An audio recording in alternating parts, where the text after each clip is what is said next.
Good morning, everybody, to our next calculus class, where we are moving on.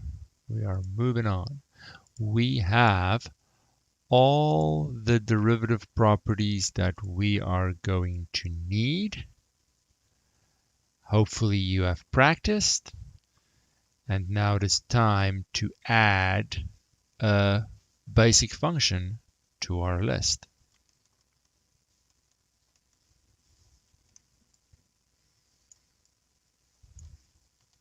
Now, because we're introducing a basic function that you might have seen in some form before, I assume that you've never seen it, so I'm going to start from scratch.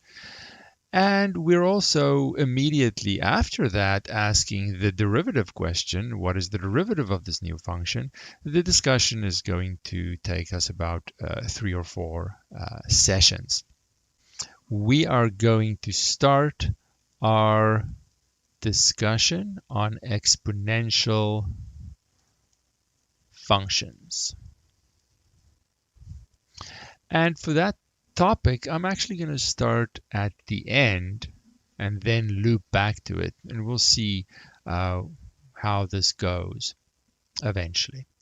So we're going to have a function,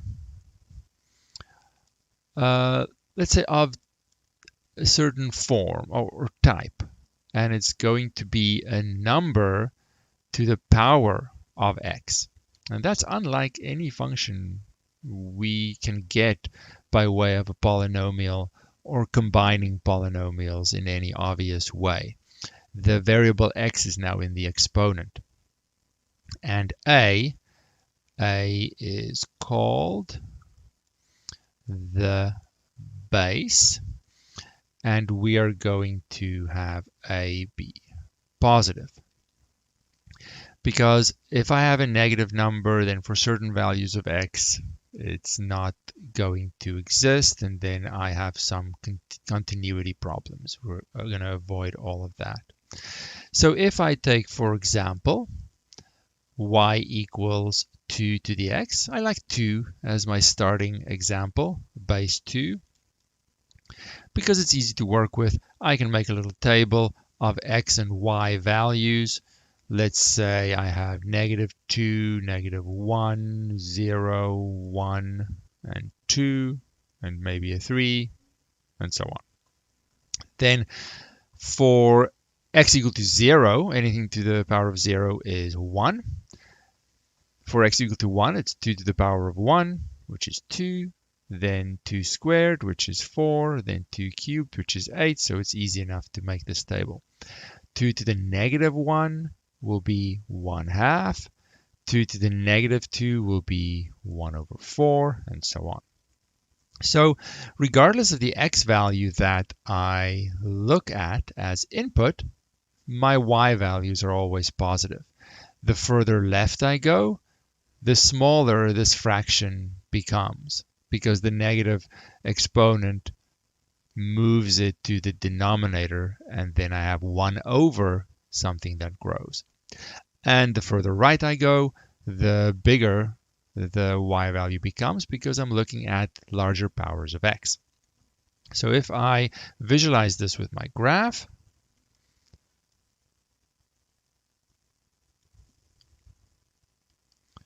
I have a function, a graph that sits above the x-axis, slowly getting smaller to the left, blowing up to the right, something like this.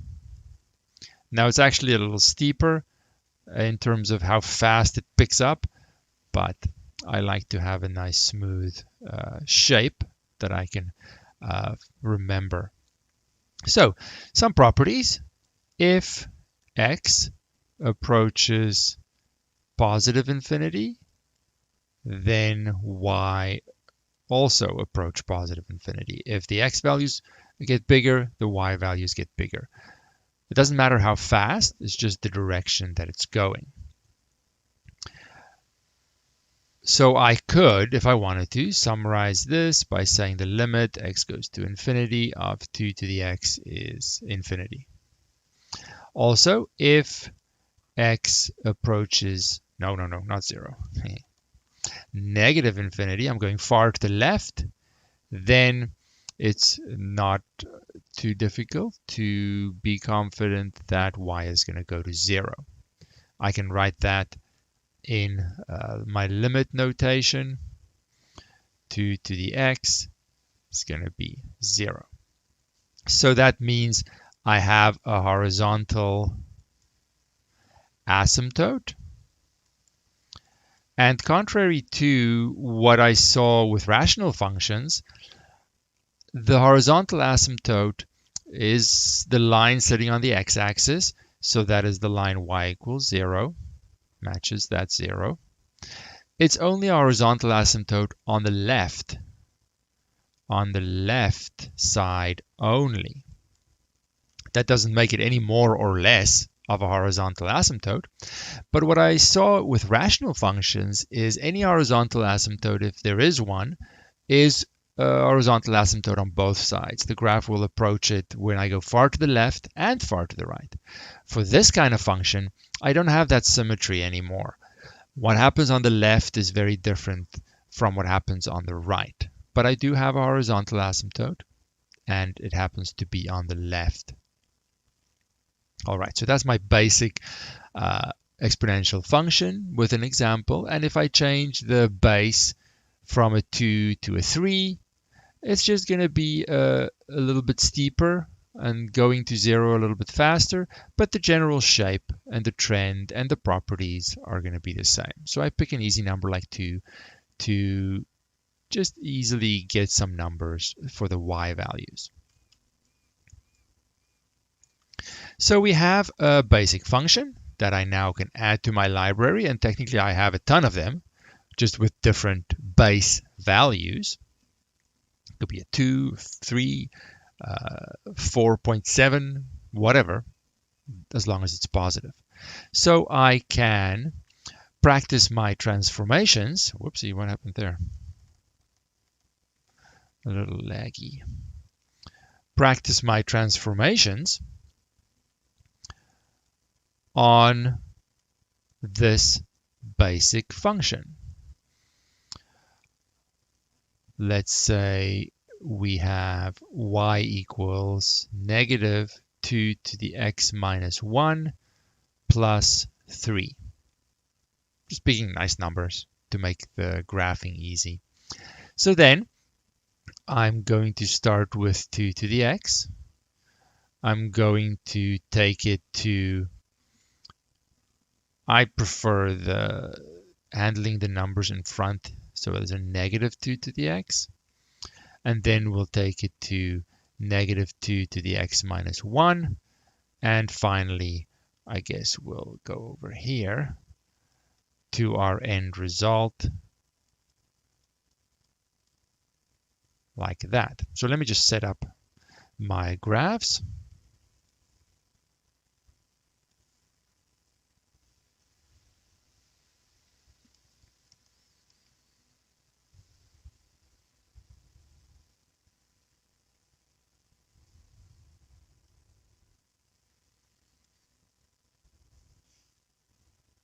I will do the other one last, a little bit later.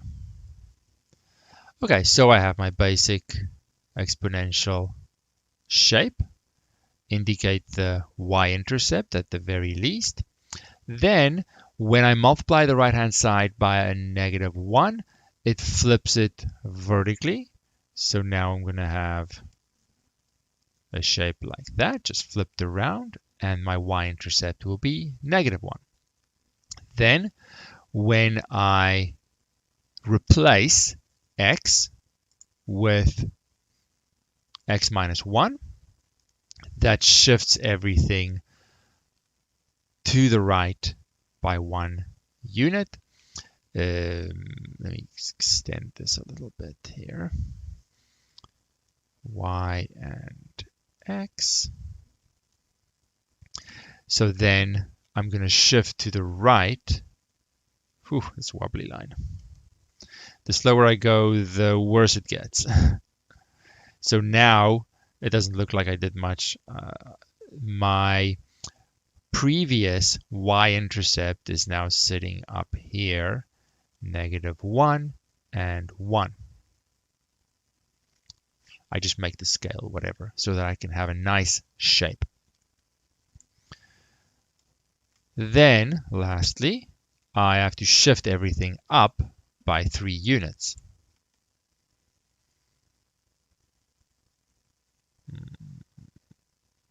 Maybe like that. Hopefully we have enough space here to just get the idea. So my horizontal asymptote, which was at y equals 0, is now sitting a little bit higher at y equals 3. My point that I kept track of that was my original y-intercept is now going to sit at 2. So it's actually a little flatter like that, right? And I'm just going to say that is a 2. No, not that. No. Let's make it even flatter. It actually jumps up very quickly. So let's say that over there. Oopsie, over here is a 1 and a 2. Because it was at y equal -1, shifts up to y equals 2. Let me get rid of this over here. That shouldn't be there. And I can now calculate the new y-intercept if I wanted to. Let's do it over here. My graph didn't, my graph didn't move around in a way that I could easily keep track of the y-intercept. I can't trust my graph. So I simply set x equal to 0. And so I get -1/2 plus 3. So I get -2.5. But I can't trust my graph that, oh, that looks like halfway. So yeah, it's obviously half. No, I don't have the nice shape that I might think I do. It accelerates very quickly once it blows up. So it's best to just calculate it and be sure. All right, so I have a new kind of basic function that I add to my library, the exponential function. Different bases, the shape is the same, with one observation.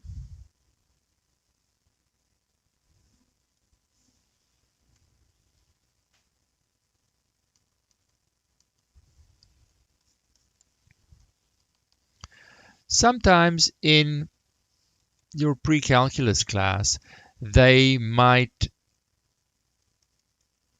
make it sound as if the function 2 to the x and the function 1/2 to the x are fundamentally different, and I need to memorize them separately. So here, remember, this is now my basic one that I have, y-intercept of 1 and so on.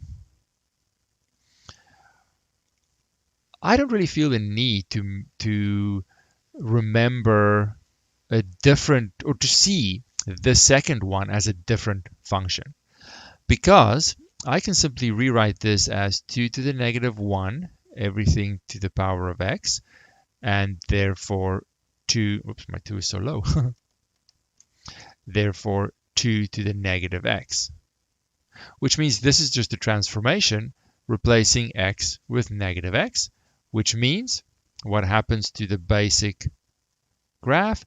It flips vertically. Whoopsie, maybe not that flat. Drawing this way is so hard for me. Woo-hoo-hoo. Let me see if I can make it maybe incremental and have it be a little better looking like that. So it is just a reflection of my exponential function when the base is greater than 1. When I have a little positive fraction, it's not a different graph, it's not a different function, but I have seen in the past that they make it sound as if you have to memorize 2 versions of this. No, one is just a transformation of the other one. And of course, something I forgot to mention, technicality, but a is never going to be 1. Otherwise, the answer is always 1, and I don't really have a graph of the same shape. But as long as it's positive, fraction or not, or bigger, doesn't matter. It's still the same basic shape that I remember, only 1. And if I have to transform it to get to slightly other versions, it's still the same original that I start with. But if you remember it in a different way, that's totally fine as well. Okay, so that was one observation that I want to make.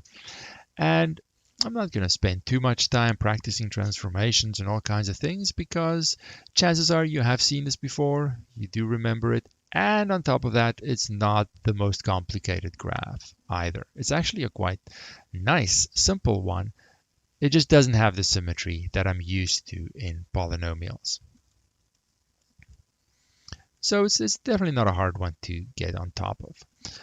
Next, I just want to refresh our memory. You have done these things before.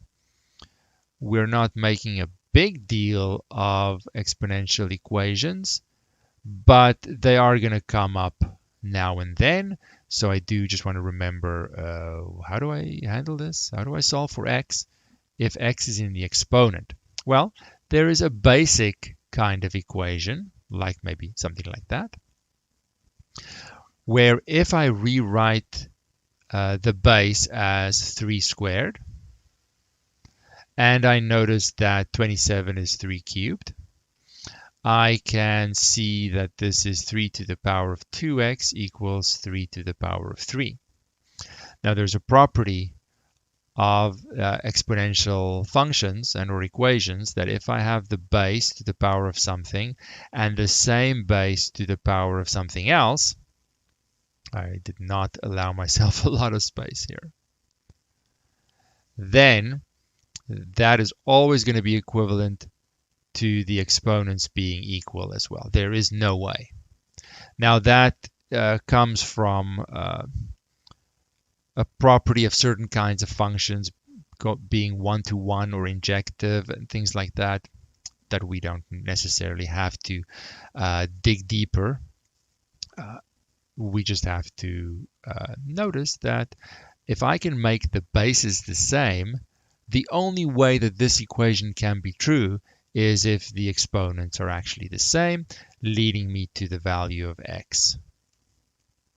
But regardless, I need to exploit a property, I need to do something to get x on the base level. Right here, in the previous step, it's in the exponent level. I can't solve it there. I want to write x equal to something, and that is on the base level. And I use this property in the box to get x out of that exponent level. In this basic type of equation, it's as simple as that. But yes, there are more complicated exponential equations, which we will come back to when we have the tools to handle them. So this is the first kind of basic exponential equation that I want to just remember, because I'm sure you have seen this before. Let's just do one more. 32 to the power of 2x minus 1 equals 128 to the power of x plus 3. Now at this stage, given the tools and knowledge that I have to have the same base. And the base is going to be 2. 32 is 2 to the 5. If you don't remember it, you can just do some trial and error. 128 is 2 to the 7. So I can then simplify this with my exponent property. It's going to be multiplication, 5 times 2x minus 1, 2 to the 7 times x plus 3. Because the bases are the same, it has to be that the exponents are the same. There is no other way. So then I have 10x plus 5 equals 7x plus 21. I've now gotten the x that was in the exponent level out into the base level, and I have 3x equals 16, x equals 16 over 3, and I'm done. All right, so these kinds of exponential equations, meaning equations with the variable in the exponent level, you would have seen before. I'm just doing a couple of examples to refresh our memory.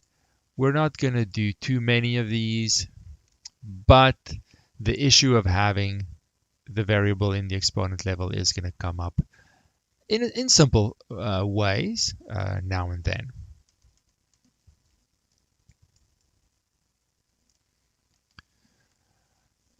All right, so now we have our basic function here.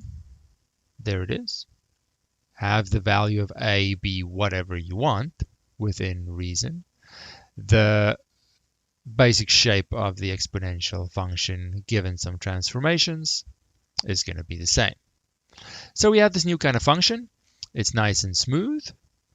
So it's reasonable to start asking about slopes of tangent lines and rates of change if something grows like this. How fast does it change? All those are linked to the derivative. Question in the chat. Let's go back here. Why did the sign change on 2x minus 1? Because I am not thinking clearly.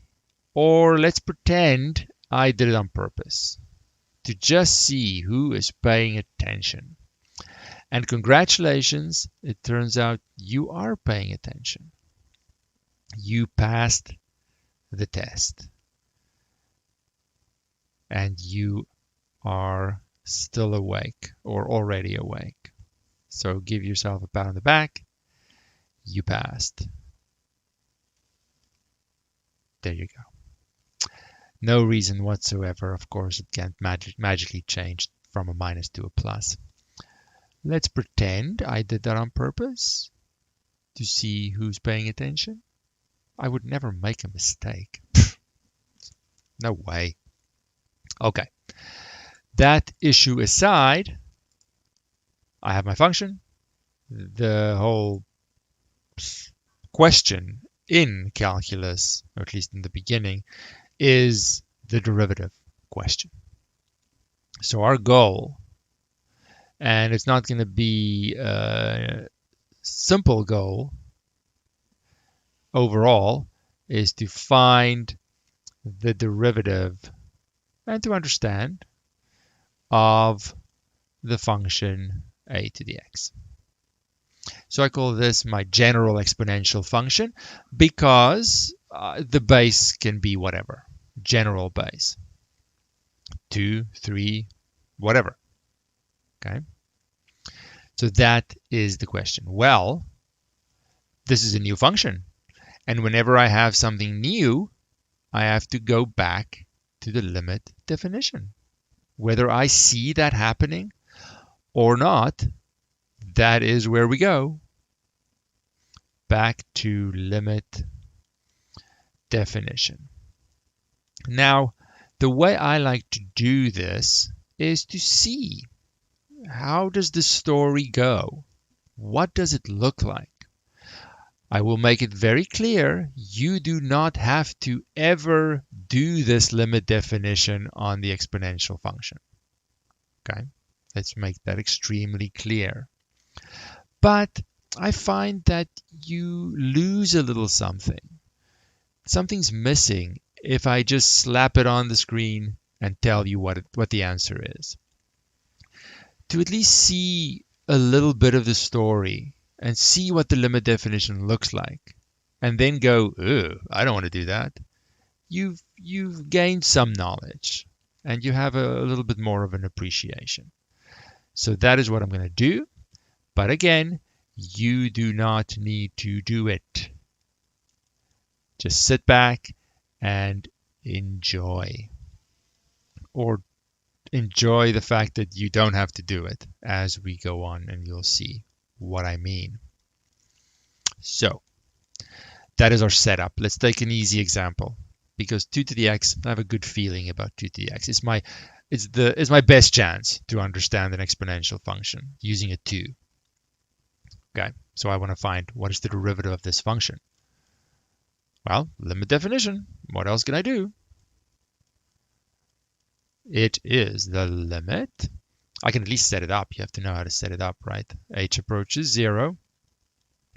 F of x plus h minus f of x over h. Now, we might have used a c for a specific x value, but of course, I don't want to do it for a specific number. I want to do it in general. I want to see what the limit definition tells me, so at least once, so I can get away from it, which was my goal for all the other properties, right?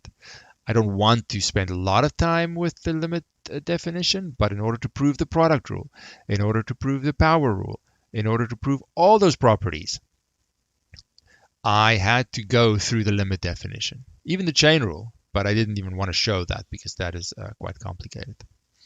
It all goes through the limit definition in one way or another. So this has to as well. So let's do it. Let's see what that looks like. Okay, well, first I have to use the function. So in this case, it's 2 to the x, or 2 to the whatever the input is. Now the input is x plus h, so it's 2 to the x plus h. And this one's input is x, so 2 to the x, of course, over h. So I need to simplify this because I can't plug in 0 for h. I'll be dividing by 0, and that is not going to help me in any way. So there's some exponential properties. 2 to the something plus something else is multiplication. 2 to the x times 2 to the h. Oops, that is the very ugly h. H. And then I have minus 2 to the x over h. So now I see there's 2 to the x in both terms, so I can take it out as a common factor, 2 to the x. And I have left 2 to the h minus 1 over h. Now there are some limit properties here that I didn't explicitly discuss because we, in my opinion, never need them. So why make a thing of something that I don't need? And I have mentioned this before, that if in the limit I have something that doesn't depend on the limit variable, which is h in this case, it's sort of like the constant times a function property. I can leave it in front and it doesn't actually change the behavior of the limit because it doesn't have any h's in it. My h's look terrible today. So there are some limit properties happening behind the scene allowing me to do this. Now remember, this was our derivative, right? For whatever x value we have. The function's defined everywhere, so you can plug in any x value you want. Regardless, if h is the changing variable, x doesn't change. 2 to the x is constant with regards to that. Okay, so I have this thing that I don't know what to do with. Does it exist? It's a limit, so I'm asking, does it exist? Is it a number? What is happening to it? Now, what one can do is you can take smaller and smaller values of h, plug them in, and calculate this 2 to the h minus 1 over h, and it seems like it does exist. It seems to be approaching a number, seems to be pretty stable. And that number is something like 0.69315, and there's a whole bunch of decimals. So there's a number. It's a number. So what I have is my derivative. It's not that nice. I have 2 to the x times some number. Now, I don't really look at this number too closely because I realize that if I had a different exponential function, 2 was just my example base, I could have any base, then I would have that base in the limit, and that would change the number. So for every different exponential function, the some number part that gets multiplied is going to change. So this is going to be some number that depends on the base, and that's certainly not ideal. First of all, it's a non-repeating, non-terminating decimal number. The decimals never stop. And it's going to be a different number for every base that I look at. So we've made some progress, but it's certainly not as great as I would like it to be. Okay, that's the story. So they sort of got stuck when they got to this point. But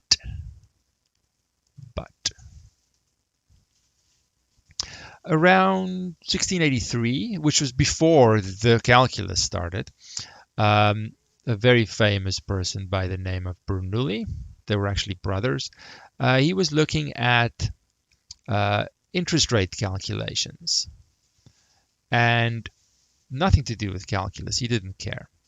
And what he had to investigate was a limit that looked like this. It was 1 plus h to the power of 1 over h as h goes to 0.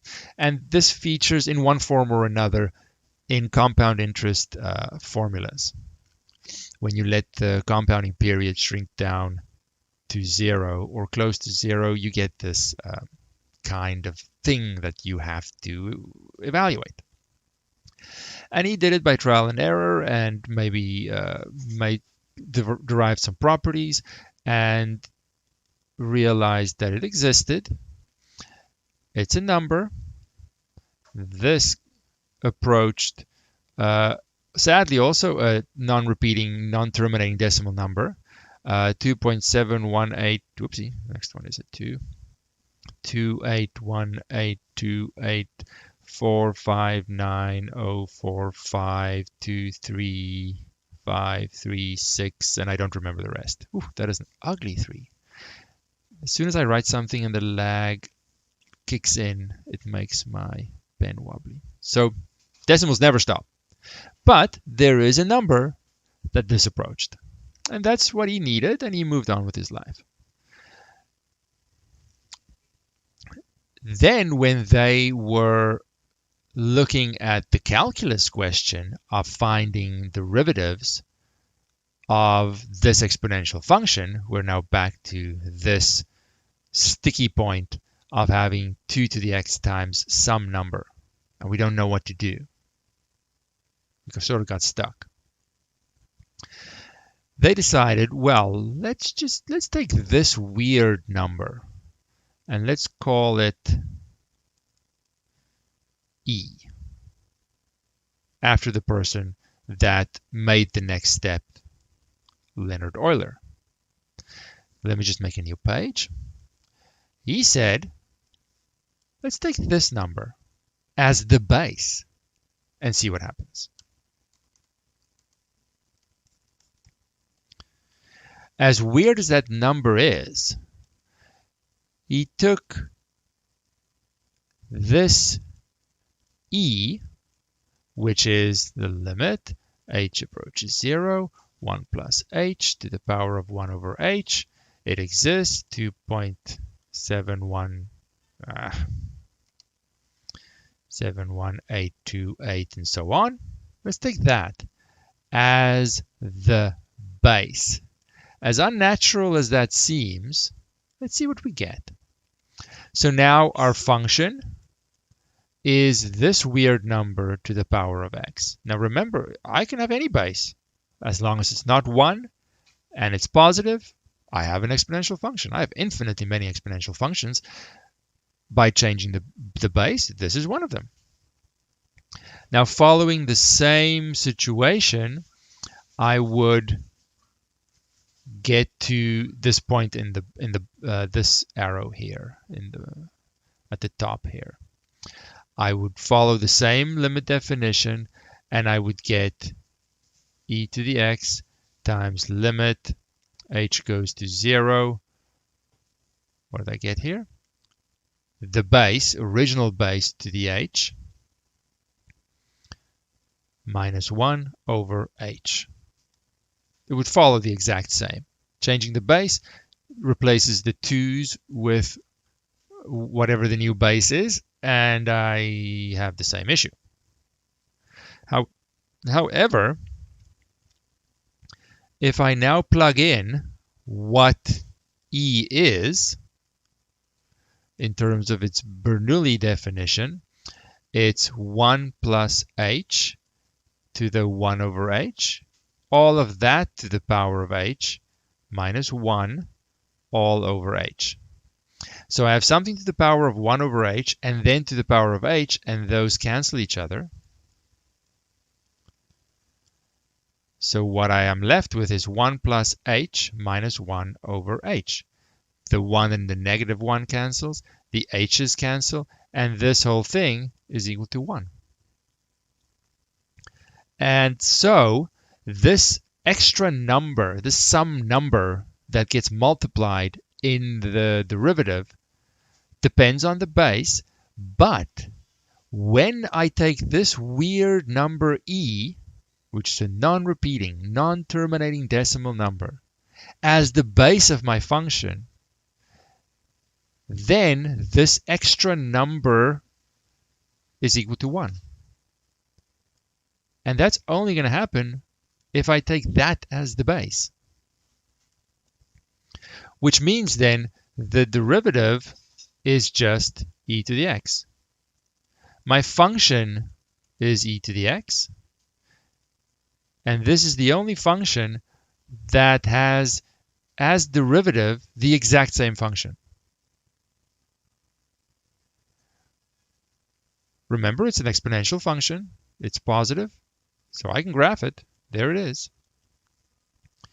But if I take this as the base, remember this is the original function. These are the y values. This is the derivative. That's the rate of change. So that means wherever I am, if I'm over here, I get a y value. That y value is the same as the slope of the tangent line. So the graph is increasing at a rate that is the y value. So then I go up, right? It's a positive value, so I increase. Then I get a higher y value, which means the slope, which is the same, is even steeper. So it increases faster, and it increases faster.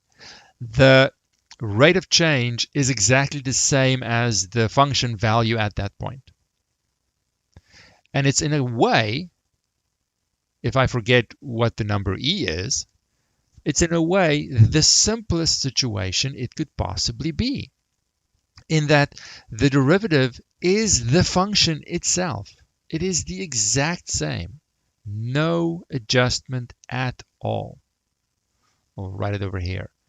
Derivative of e to the x equals e to the x. Literally nothing changes. It is the simplest and most natural thing I could do, is to not do anything. So we call this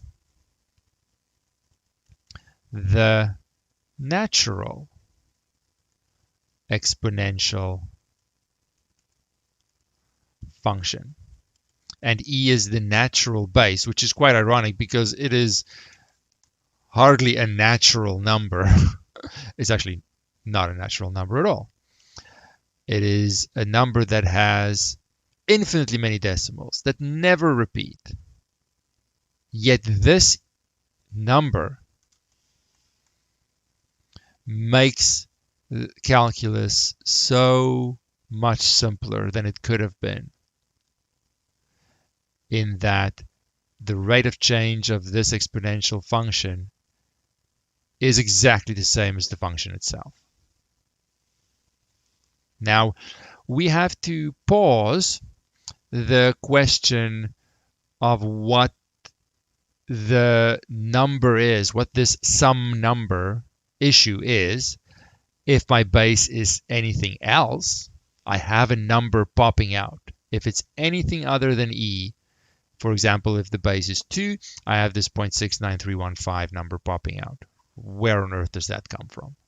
If I have a different base, I have a different number popping out. And it's not as clean as the natural exponential function. If my function is 2 to the x, the derivative is 2 to the x, but scaled with some number. And I don't know what that number is right now. We're going to have to wait until the very end and loop back and better understand what the relationship of this number is to the function itself. For now, we found the simplest case with the base E. So all I want to do in the remainder of the time is to just get used to this in case you've never seen it before. Some pre-calculus instructors show you the E with some hand-wavy explanation of where it comes from, just so you have seen it before, that when the calculus topic comes in, it's not the very first time, but it's certainly not a requirement that you've seen it before.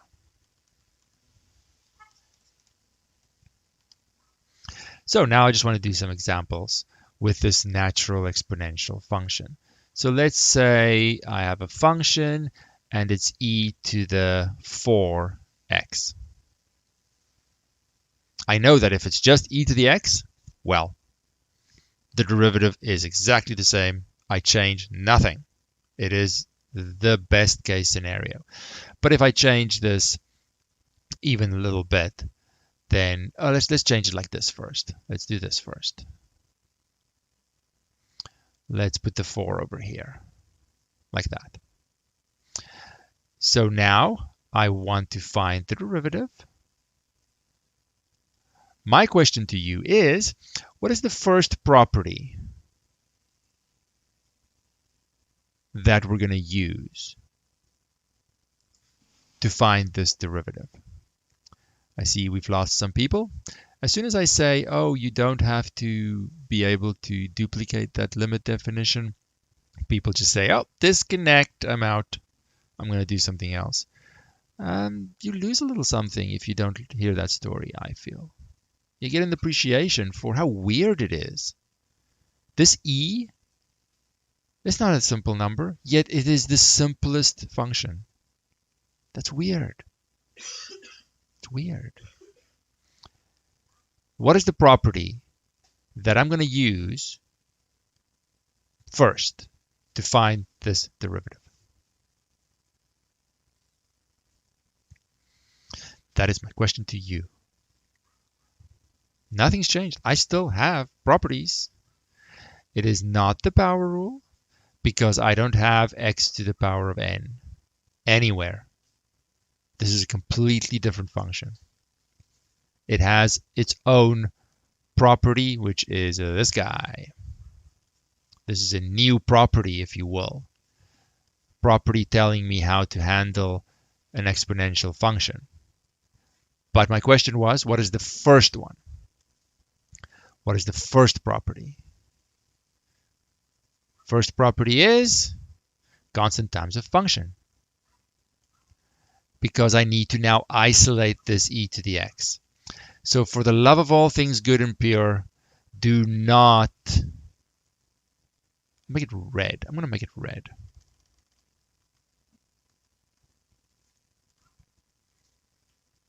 No, like a violent, scary red. That's pink. This one. Do not say this is x times e to the x minus 1. Then I'm sorry, but this is not what's happening. You have missed the point completely. This is a completely different function. It doesn't even look like a polynomial in any way. This is not what is happening. But sometimes you have to think that it is, and then when I correct it, that sticks in your memory. And now you're going to remember. Those that left the class and just do their own thing, I guarantee you some of them are going to do this very thing because they didn't stay, they didn't contribute, they didn't learn. I see it every semester. People do this. And it's because they don't come to class and they don't try and they don't say anything. That's how we learn and remember. Don't feel bad about anything that you say. That's how you're going to remember. So this is now a new property that I just memorized, but it's so easy to memorize. You literally copy it. There is no adjustment of the function. I'll just write it over here. Oops. It is the simplest thing ever. You just copy it down. For the natural exponential function, the derivative is the function itself. Literally nothing changes. It cannot be easier. Cannot be easier. Okay. But we had to do this now to realize, oh, wait, no, not power rule. But now I'll remember. Okay. Let's make it something else. Maybe e to the 4 times x. What is the first property that I'm going to use now? Here is where it gets a little, maybe less recognizable because there are no brackets. This is a function of a function. Let's say u is 4x. Then my function is e to the u. Now, my exponential property, if you want to call it that, only says if my variable is x and I have e to that variable, then the derivative is e to that variable. These circles have to all be the same. You can call the variable u, but that variable has to be the only thing in the exponent. And it's not. There's a 4x when my variable is x, meaning that there is a function of a function. It's the exponential function applied to the 4x function, which means I need the chain rule. So now the derivative with respect to x is the derivative of the function with respect to u, derivative of u with respect to x. First part of the chain rule says take the derivative of the outside function, and now it's set up for this property in the box because the variable is the only thing in the exponent. And because it's e to that variable, the derivative is e to the variable. Second part of the chain rule, derivative of 4x, 4. And then finish it by replacing u with what it is in terms of x. And you're done. So in the case of the exponential functions, it's a little more difficult to recognize where the chain rule is, where the function of a function is, because we don't have the brackets essentially giving it away. Okay. Now, we are unfortunately out of time. You can, I'll show you here.